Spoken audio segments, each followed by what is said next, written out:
Sr. Presidente, Sr. Ministro, Sr. Secretário de Estado, Srs. Deputados, muito bom dia a todos. Sr. Ministro, eu perguntava-lhe sobre o Joãozinho. O Joãozinho é a dita construção da nova ala pediátrica no Hospital São João, no Porto.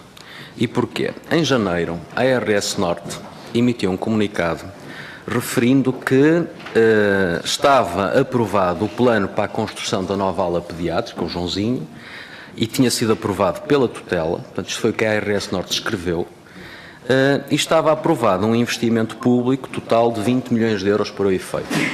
E, portanto, eu confronto este comunicado da ARS Norte com o despacho do Sr. Secretário de Estado, Manuel Delgado, de 6 de março, em que é criado um grupo de trabalho para efeitos de avaliação, definição da viabilidade técnica e económica do projeto do Joãozinho, identificar os custos e benefícios e apresentar propostas que permitam identificar o meio de financiamento mais adequado à sua concretização.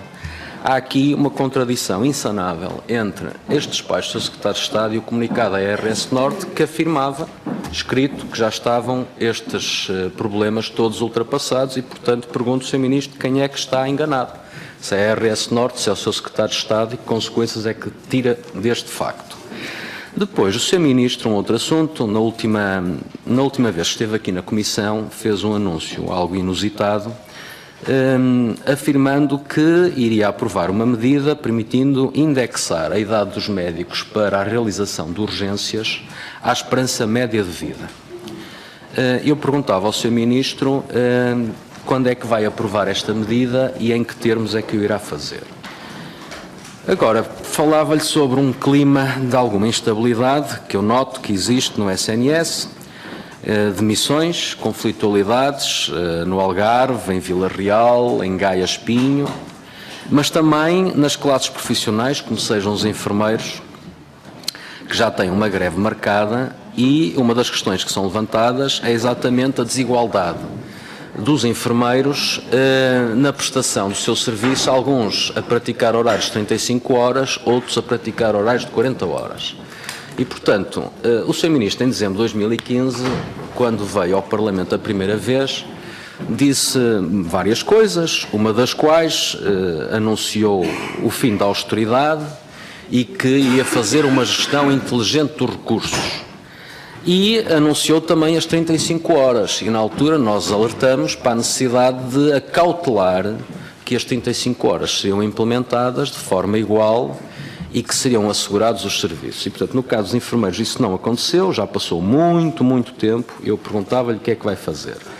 E em relação aos médicos, nós assistimos à reunião do Fórum da Saúde, não reunia há 15 anos, nem nos tempos da Troika, da maldita austeridade isso aconteceu, e os médicos afirmaram várias vezes que foram enganados pelo Sr. Ministro. E eu, portanto, perguntava ao Sr. Ministro o que é que tinha prometido aos médicos para eles se sentirem enganados. E, naturalmente, que verificamos que ontem mesmo, antes de vir a esta Comissão, prometeu aos médicos a reposição de mais 25% no pagamento de trabalho suplementar ou trabalho extraordinário. E pelo que eu li, isto acontecerá no dia 1 de Abril, que é o dia das mentiras, portanto espero que não seja condicionante no cumprimento da sua promessa, mas eu perguntava-lhe se tem cobertura orçamental para isso e quanto é que isso significa. Pergunta concreta. Quanto é que isso representa a reposição do trabalho suplementar? Muito bem, estamos de acordo, ótimo. Para os médicos, julgo que é também para os enfermeiros e para os auxiliares, para todas as carreiras. Quanto é que isso representa? Sabe qual é o impacto desta reposição?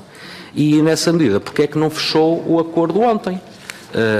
Sendo assim, sobre as contas, Sr. Ministro, nós vemos as contas de forma muito preocupante. O fecho das contas de 2016, o Sr. Ministro sabe e nós sabemos que ganhou ali uma almofada em dezembro de 2015 para o ano de 2016. Mesmo assim, chegou ao final com um déficit de 200 milhões de euros.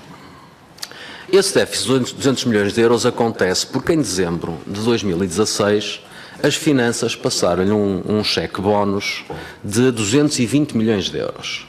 Portanto, julgo que não nega isso. Em dezembro de 2016, as finanças entregaram-lhe um cheque bónus de 220 milhões de euros. Portanto, 220 milhões de euros dessa receita extraordinária, com os 200 milhões do resultado operacional do SNS, são 420 milhões. E, portanto, isto aqui aproxima-nos muito dos déficits tradicionais dos governos Sócrates. E se verificarmos a despesa já de janeiro de 2017, portanto, deste ano, os indicadores não são muito confiáveis, não criam um clima de grande confiança.